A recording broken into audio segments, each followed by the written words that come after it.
తెలంగాణ కుంభమేళ కోట్లాది మంది గిరిజనుల ఆరాధ్య దైవాలు సమ్మక్క సారలమ్మల మహాజాతరకు ముహూర్తం ఖరారైంది.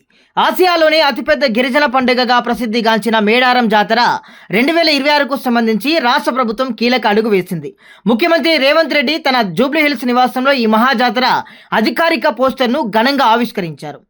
ఈ ప్రతిష్టాత్మక కార్యక్రమంలో ముఖ్యమంత్రితో పాటు రాష్ట్ర మంత్రులు కొండా సురేఖ, సీతక్క, పొంగులేటి శ్రీనివాసరెడ్డి మరియు అడ్లూరి లక్ష్మణ్ కుమార్ పాల్గొన్నారు.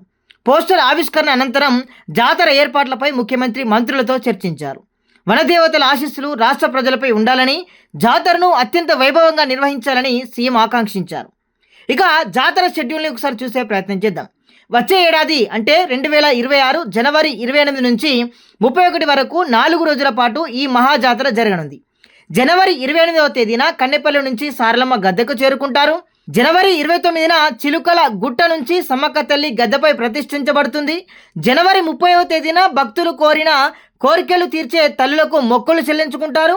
జనవరి 31వ తేదీన దేవతల వనప్రవేశంతో ఈ యొక్క మహాక్రతు అనేది కూడా ముగుస్తుంది.